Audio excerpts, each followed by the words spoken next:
मैं doctor Ashok Vadiya, consultant neurosurgeon, Vadiya hospital Bhavnagar. मैं आज ये वीडियो में दोहरे यानी कि एपिलेप्सी के प्राथमिक उपचार के बारे में बताऊंगा। क्या आपने किसी को दौरे के समय देखा है और समझ में नहीं आ रहा है कि क्या करना है, तो ये वीडियो जरूर देखिए। मैं आपको आज आसान सी टिप दूंगा, उसको दर्दी को दौरे के दरमियान हेल्प करने में आसान रहेगा। पहला स्टेप, कीप काम। सबसे पहले शांत रहो। यदि आप ही घबराए हुए होंगे तो दर्दी की मदद कैसे कर सकेंगे। पहला, दौरे के समय को नोट कर दीजिए। ज्यादातर दौरे 2 से 3 मिनट तक चलते हैं। यदि दौरे 5 मिनट से ज्यादा चले तो आपको इमरजेंसी में कॉल करना यानी 108 को कॉल करना रहेगा। दूसरा स्टेप, कीप पेशेंट सेफ। दर्दी को सुरक्षित रखें, यानी कि व्यक्ति के आजू बाजू से नुकीली सी शार्प ऑब्जेक्ट को हटा दीजिए और उसके सर के नीचे मुलायम पिलो रख दीजिए। और याद रखिए कि आने वाले झटके को रोकने की कोशिश मत कीजिए। तीसरा स्टेप, कि दर्दी के मुंह में कोई भी चीज डालने की कोशिश मत कीजिए, वो दर्दी के लिए खतरनाक हो सकती है। चौथा स्टेप, दौरे खत्म होने के बाद दर्दी को एक साइड में सुला दीजिए और इससे दर्दी की श्वास नली खुली रहेगी और दर्दी के मुंह में आने वाली लार और उल्टी के बाद उसका श्वास नहीं घुटेगा।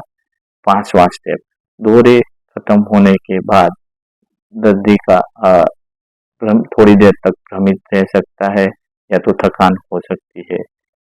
इसको पोस्ट इक्टल कंफ्यूजन स्टेट बोलते हैं। दर्दी को याद रखिए, दर्दी को जब तक पूरी तरह से भान में ना आ जाए तब तक मुंह से कुछ भी खाने या पीने की चीज मत दीजिए।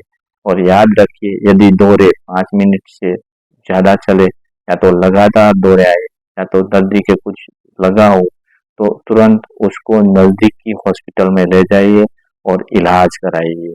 और याद रखिए, दौरे के समय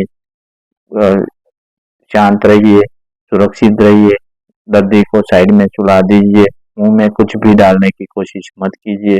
जब तक दर्दी पूरी तरह भान में ना आए तब तक मुंह से कुछ भी पानी या तो खाने की चीज मत दीजिए।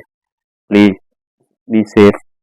Thank you. એપિલેપ્સી એ એક ન્યુરોલોજિકલ સ્થિતિ છે જે વારંવાર આવતા હુમલાઓની લાક્ષણિકતા દર્શાવે છે।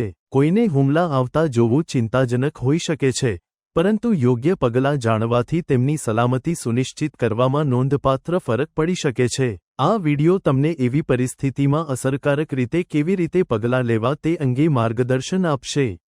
એપિલેપ્ટિક એટેક એક એવી સ્થિતિ છે જેમાં દર્દી અચાનક અને વારંવાર શરીરના અંગોને અનિયંત્રિતપણે હચમચાવતી હિલચાલનો અનુભવ કરે છે।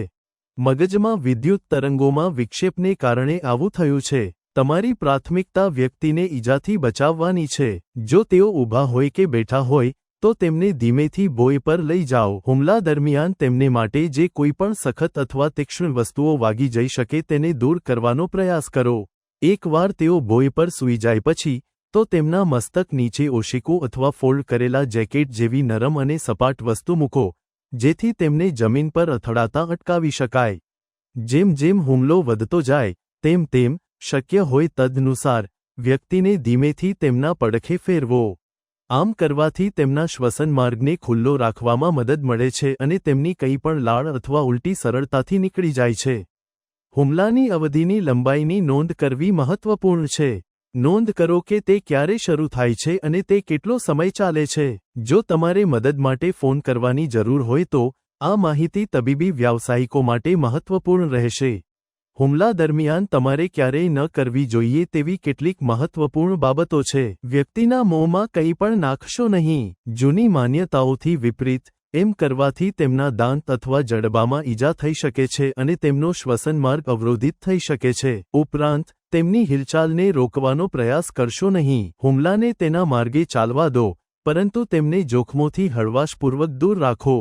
વ્યક્તિ સંપૂર્ણપણે સ્વસ્થ ન થાય ત્યાં સુધી કોઈ ખોરાક અને પીણું આપશો નહીં. જ્યાં સુધી હુમલો બંધ ન થાય અને તેઓ સંપૂર્ણ ભાનમાં ન આવે ત્યાં સુધી વ્યક્તિ સાથે રહો.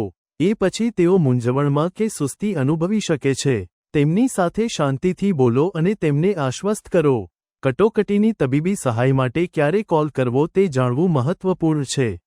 જો હુમલો 5 મિનિટથી વધુ સમય સુધી ચાલે, જો વ્યક્તિને વચ્ચે જાગૃતિમાં આવ્યા વિના વારંવાર હુમલા આવે, જો તેઓ હુમલા દરમિયાન ઘાયલ થયા હોય, જો તેમને પછીથી શ્વાસ લેવામાં તકલીફ થતી હોય, અથવા જો આ તેમનો પહેલો જાણીતો હુમલો હોય તો તાત્કાલિક સહાય મેળવો. આ સરળ પગલાં સમજીને તમે વાયના હુમલાનો અનુભવ કરી રહેલા વ્યક્તિને મહત્વપૂર્ણ ટેકો પૂરો પાડી શકો છો. જાણકાર રહો અને યાદ રાખો કે તમારી શાંત અને જાણકારીપૂર્વકની કામગીરી ખરેખર ફરક લાવી શકે છે.